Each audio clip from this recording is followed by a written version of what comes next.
പ്രിയ കൂട്ടുകാരെ, വിദ്യാരംഗം കലാസാഹിത്യവേദിയുടെ സാഹിത്യകാരന്മാരെ പരിചയപ്പെടുക എന്ന പങ്ക്തിയിലേക്ക് ഏവർക്കും സ്വാഗതം. ജൂലൈ 5 ബഷീർ ദിനമായി നമ്മൾ ആചരിക്കാറുണ്ടല്ലോ. ബേപ്പൂർ സുൽത്താൻ എന്നറിയപ്പെടുന്ന വൈക്കം മുഹമ്മദ് ബഷീറിനെ കുറിച്ചുള്ള ഒരു വിവരണമാണ് ഇന്നത്തെ പങ്ക്തിയിൽ ഉൾപ്പെടുത്തിയിരിക്കുന്നത്. സ്വാതന്ത്ര്യ സമര പോരാളിയും ജനകീയ സാഹിത്യകാരൻ എന്നൊക്കെ അറിയപ്പെടുന്ന മലയാളത്തിൻ്റെ കലാകാരൻ കൂടിയാണ് വൈക്കം മുഹമ്മദ് ബഷീർ. നല്ലൊരു സാമൂഹ്യ പ്രവർത്തകൻ, തിരക്കഥാകൃത്ത്, മലയാള നോവലിസ്റ്റ്, നല്ലൊരു ചിന്തകൻ, വിമർശകൻ എന്നീ നിലകളിൽ വ്യത്യസ്തമായ രചനാ ശൈലി കൊണ്ട് ജനഹൃദയങ്ങളിലേക്ക് എത്തിയ സാഹിത്യകാരൻ കൂടിയാണ് വൈക്കം മുഹമ്മദ് ബഷീർ. കോട്ടയം ജില്ലയിലെ തലയോലപ്പറമ്പിൽ 1908 ജനുവരി 21 ബഷീർ ജനിച്ചത്. സ്കൂൾ പഠനകാലത്ത് കേരളത്തിലെത്തിയ ഗാന്ധിജിയെ കാണാൻ വേണ്ടി വീട്ടിൽ നിന്നും ഒളിച്ചോടിയതാണ് ബഷീറിൻ്റെ ജീവിതത്തിലെ ഏറ്റവും വലിയ വഴിത്തിരിവായത്. കോഴിക്കോട് നടന്ന ഉപ്പു സത്യാഗ്രഹത്തിൽ പങ്കെടുത്തിട്ടുണ്ട്. ഹാസ്യം കൊണ്ടാണ് ബഷീർ വായനക്കാരെ ചിരിപ്പിച്ചത്, കൂടെ കരയിപ്പിക്കുകയും ചെയ്തു. ആദ്യകാലത്ത് മുസ്ലിം സമുദായത്തിൽ ഉണ്ടായിരുന്ന അനാചാരങ്ങൾക്കെതിരെ വിമർശനാത്മകമായി അദ്ദേഹം തൂലിക ചലിപ്പിച്ചു. 50-ാമത്തെ വയസ്സിലാണ് അദ്ദേഹം വിവാഹിതനായത്. സാഹിത്യ രചനയിലേക്ക് എത്തിയതോടെ നിരവധി നോവലുകളും ചെറുകഥകളും ലേഖനങ്ങളും അദ്ദേഹം രചിച്ചു.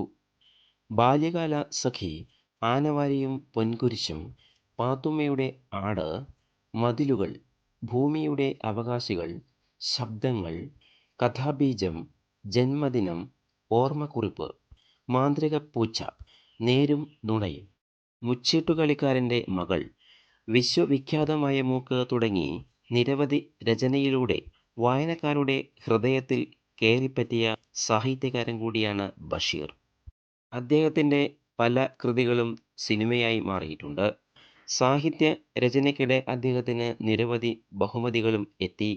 കേന്ദ്ര സാഹിത്യ academy fellowship, Kerala Sahitya academy fellowship, Prem Nazir award, Lalithambika Antharjanam award, Muttathu Varkey award, Vallathol പുരസ്കാരം, ഇന്ത്യ ഗവൺമെൻറ്റിൻ്റെ പത്മശ്രീ പുരസ്കാരം എന്നിവ ലഭിച്ചിട്ടുണ്ട്.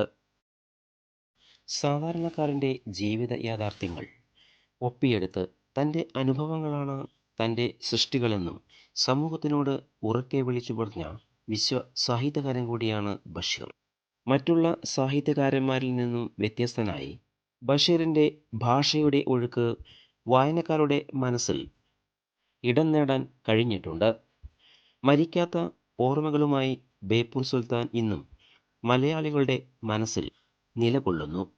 ലോകമെമ്പാടുമുള്ള മലയാളികളുടെ മനസ്സിൽ ഇടം പിടിച്ച സാഹിത്യകാരനായ ബഷീറിൻ്റെ ചരമക്കുറിപ്പിൽ ഇങ്ങനെ പറയുന്നു: സുന്ദരമായ ഈ ഭൂഗോളത്തിൽ എനിക്ക് അനുവദിച്ചു തന്ന സമയം പരിപൂർണമായി അവസാനിച്ചു. സമയം തീരെയില്ല. അല്ലാഹുവിൻ്റെ ഖജനാവിൽ മാത്രമാകുന്നു സമയമുള്ളത്. ഒരിക്കലും അവസാനിക്കാത്ത സമയം, അനന്തം അനന്തമായ സമയം.